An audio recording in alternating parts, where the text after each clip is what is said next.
Каракулча районунун Биймырза айылында ачылган ишкананы Айгүл Матаева эжекебиз жетектейт. Ал ооздары менен биргеликте бул жерде жүндү жууп тазалап, андан кийиз жасап, улуттук буюм тайымдардын дээрлик барын жасашат.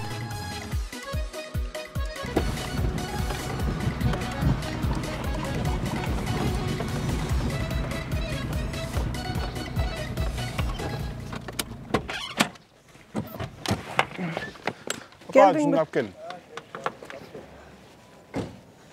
Koyun kırkıp dayadak koyup duruyor. Ova dayadak ova. Kanday jünüken ak kara. Bak kara jünüken. Dayları koyduk. Bu merinoz tutuyor. Merinoz tutuyor. Ak jün akka karasın karağa koşup koyup.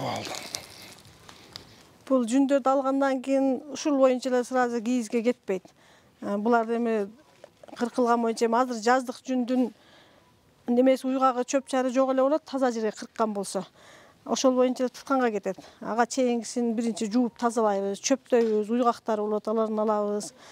Анан кийин бул станоктон азыр илгеркидей болуп колго сабап, колго тутпай калганбыз, атайын аппараттардын жардамы менен тытып, кийизге даярдап чыгарабыз. Азырынча сатып албай эле турабыз. Ушу мериноз койдун жүнүн гана сатып алган болбосок, калган жүндөрдү иштетип коюңуз дейт. Анан 40 койдум алып кетиңиз дейт. Элдер ошону алып келип балам даярдап берет. Анан бул жактан кийиздерин жасап даярдай беребиз. Бул жакка келип азыр ошо жүндү тытып берет.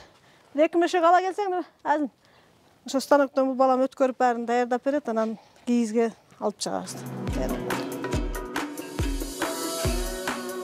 Мурдагыдай жүндү колго тытып, сабап даярдоо иштери азыркы заман талабына жараша атайын чыгарылган жабдуулар менен алмаштырылган. Бул ишти чебер айымдын уулу Азим колго алган.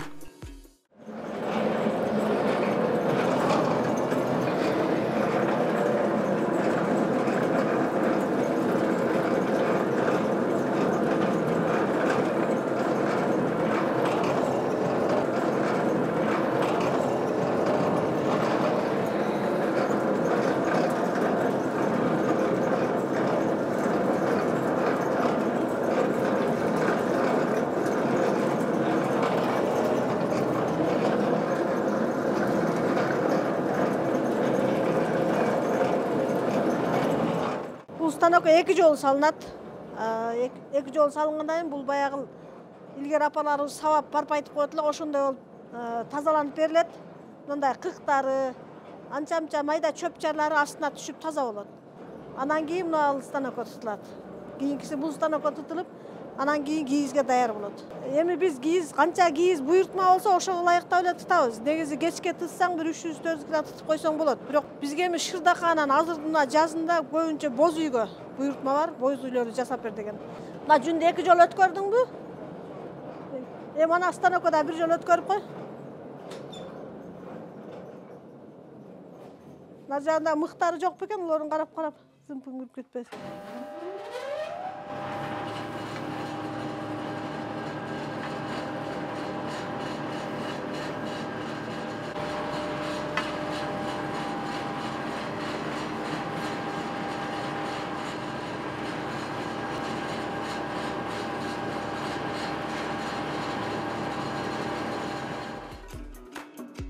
Чебер айым ачкан ишканада 6 адам эмгектенет. Алардын ар биринин өздөрүнө тиешелүү тагылган жумуштары бар. Оозддар тынымсыз келип турган буйртмаларды өз убагында сапаттуу жасоого көңүл бурушат. Бүгүн да жаңы келген буйртманы аткарууга киришип, боз үйдүн тоордугуна бышырылган кийизди даярдап, чен өлчөмүн алып жатышыптыр.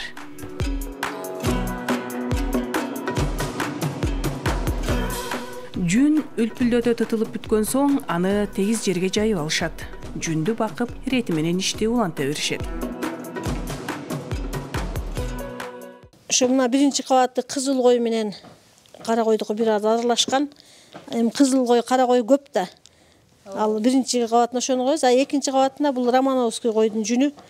Анан нукура көк койдун жүнү да бул. Ошо буйртмага көбүнчө ушундай заказ көп келет, буйртма көп келет. Ошон үчүн экинчи бетине тегиз кылып, ошо буйртманын немеси боюнча жулуп алабыз. Кимдин көк кою болгон болсо, ошонун жүнүн бизге кыркып бер деп атып кырктырып алабыз. Бизде азбы? Бизде көк кой аз түштүктөчү. Бир эжебиз да бар, Капчыгайда Романовский кой багат, ушу Бишкектен алып келген. Ошонун коюнун жүнү аябай неме, анан көк койдун жүнү дагы кийизге батып кирет экен. Же бизге жакшы жүн келип атабы, бир-эки кайнак суу төгүп, бир-эки басканда эле кирет да уже кийизге, сонун болуп, тегиз болуп. Бул биринчи процесси мындайынан узун басылып кетет, экинчиси шахмат сыяктуу болуп, туурасынан басылып кетет. Баягы кийиз басканда арасы ачык болуп калбаш үчүн. Айгүл айым бул багытта тажрыйба байытып, чеберчилигин арттыруу үчүн атайын Кытайга барып келген. Ал жактан кийизди жасоо убарасын жеңилдетүүчү бир топ жабдууларды алууну пландоодо. Эми ал аппараттар келип калса, ишибиз мындан да жеңилдеп, жумуштун көлөмү артат дейт чебер айым.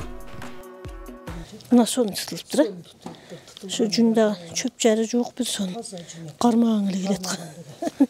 Өзү негизи бул кийиз боюнча биз илгертен иштеп келатабыз. 90-жылдары баягы калпак жасап жүргөнбүз. Анан кийин жанагы нукура калпакка көңүл бурулбай калып, кийин неме болуп кеткенден анан токтотуп ушу кийизге өтүп кеткенбиз. Эмегечи. Азыр кийизге буйртмалар көп эле болуп атабы негизи? Азыр буйртма көп кийизге, айрыкча мындай боелбогон жүндөн, нукура, көк койдун, кызыл койдун жүндөрүнөн боелбогон шырдактарды элдер себеби азыр түшүнүп калышты да, нукура бул немеден жана бут оору, ревматизм, жана медициналык көп бут оору, бел ооруларга лечение болот экен деп көп заказ берип, буйртма берип атышат. Немеге караганда эл бирин-бири колдогонго жакшы да, жөн эле иштетип койгон, таза кыркып койду мына деп алып келип берип кетишет. Бар ушул унутта калып бараткан кол өнөрчүлүктү, жаңыртты ушу кийинки муундарга калтырып кетели, ушу мурасты муунубузга улантып кетели деп аябай аракет кылып, бул иш жумуш өзү негизи өтө оор. Бул жерде азыр мисалы үчүн айына 30 000 десең да кыздар келип иштешпейт да. Себеби чаң болобуз дешипчи. Анан көп эле аллергия болобуз дей беришет. Анан сонун тутулган жүндү көрдүм, ушул боюнча эле мындай койсоңор уже өзү отурат да. Жакшынакай болуп.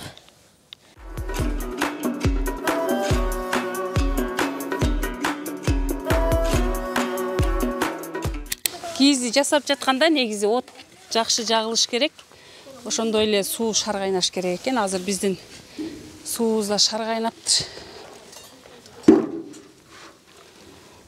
Этияттап.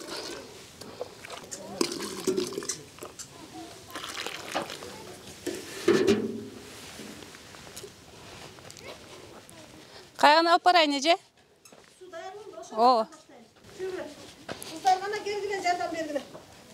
Мына кийизди суу кайнаттыр, ороо бер. Келгиле кыздар. Ой, адегиле. Баштайсыңарбы?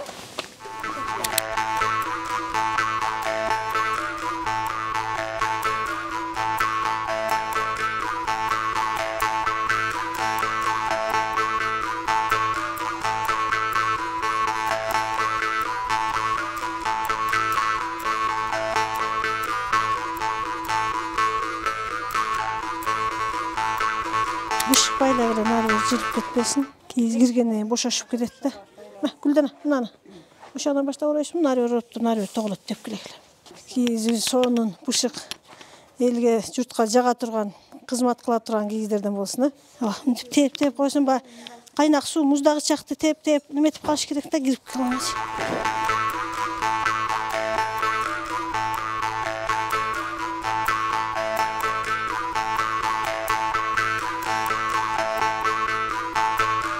Айгүл айым бул жаатта көп жылдан бери алектенгендиктен ишти ийне жибине чейин жакшы билет. Кандай аракет менен бышык кийиз даярдаса болорун жаш келиндерге да үйрөтүп келет. Мына чекелер калып калды мен. Чекесин кошуп басып кетер. Негизи кийиздин чекесин көбүрөөк басыш керек да, ошондо ортосу өзү эле баягы басылып кете берет. Чекесин көп бассаң эле анан ортосу катык болот. Канчалык бышык кийиз болгондо кийин шырдагыбыз дагы немебиз да кечирээк жыртылат да. Алган кардарыбыз дагы ыраазы болот. Баягындай кылы чыкпай, самсалабай сонун болуп турат да. Бул техникаңыздар азыр мурдагы илгерки чийге ороп жерге баскан караганда аябай жеңил болсо керек, Ооба, эми баягы илгери чийге ороп алып жерге басат элек, эми азыр заман өнүккөн сайын кичине ар жерден барып, баягы тажрыйба алып, ким кандай кылып өзүнө жеңилдик кылгандарын көрүп анан ушундай методдорду үйрөнүп атат. Илгери кийизди басып атып мыналар кып-кызыл болуп күйүп чыкчу го. Азыр эми перчатка эле чыгып калган. Анан кайнак суу боюнча эле басканда күйүп калат. Ошого мына мешокти кийгизе калсаң, мешоктон өтпөйт экен да баягы кайнак суу, ошондой болуп колдору күйбөйт. Бүгүн бул кийизиңиз кичине болгон үчүн экөө басып атабы ошондо? ооба, бунун туурасы азыр 1,20 чыгып калды да, 2 киши батат. Анан негизи 1,80 жасалат. Анда үчөөбүз басабыз да. Эми күздүк жүн болуп, жакшы жүн болсо, нар жак алты, бер жак алты деп илгери ошентип басканда эле кирип калчу. Азыркы жүндөр мына малдар укол алганда деле сапаты начарлайт экен. Көбүрөөк басылып атат. 6 эмес, 1,6, 16, 17 басып атабыз. Кээде жасагыңыз келбей калган учурларда болобу? Чарчап. Болот баягы чарчап, жумушчу келбей койгондо өзүбүз жасашыбыз керек болуп калат. Буйртма шаштырып калат, мага бүтүрүп бер деп. Ошондо жасабай таштап кетип калган келет. Анан бир күн туруп эле коем. Ушу ата-бабалар жатайын. Эми мисалы үчүн апам мени үйрөтүп кетсе, мен кийинки немелерге үйрөтүп кетишим керек да деген неме менен кайта туруп баштап кетем.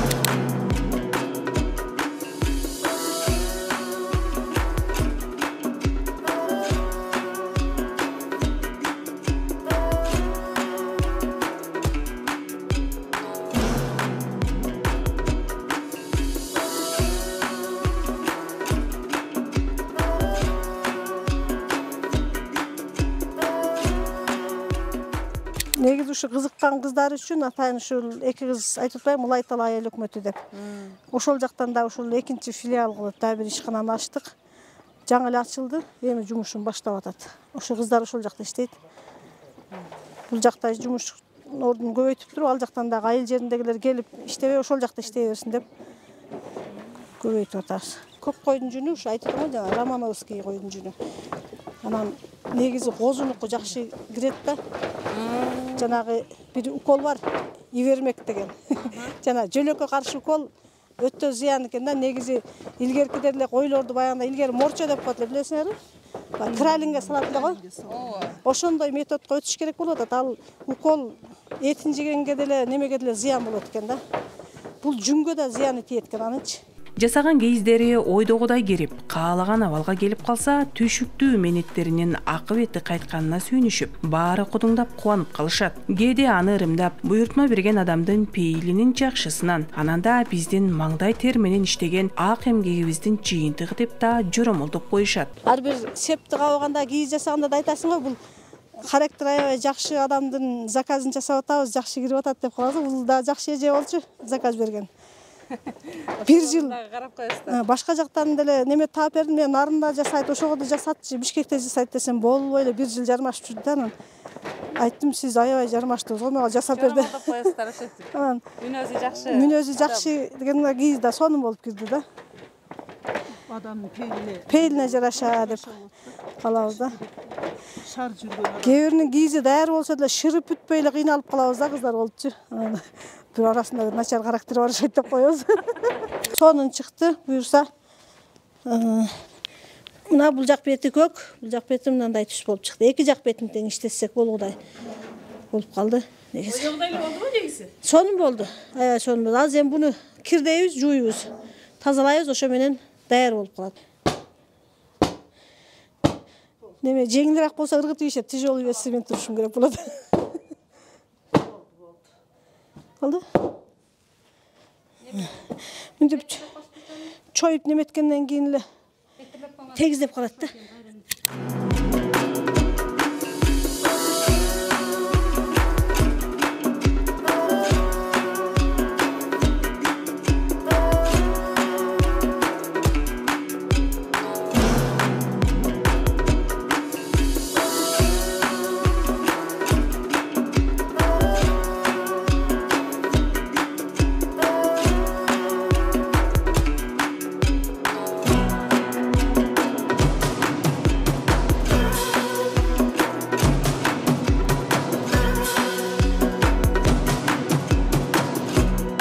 Чебердин ар бир эмгеги биринен айырмаланып, улуттук оймо чимелердин түркүн үлгүлөрү түшүрүлүп, кээде өзүлөрүнүн иштеп чыгышканы жаңы үлгүлөрү да кийиз бетин төрдөп, кооздоп көркүнө чыгарып, алар кыргыздын кол өнөрчүлүгүн, колдонмо өнөрүн, чебер ууздардын мыкты эмгектеринин үлгүлөрүн калк ичинде жайылтып, унутулуп бараткан каада салттарыбыздын жана маданий баалуулуктарыбыздын өнүгүшүнө салым кошуп келе жатышат.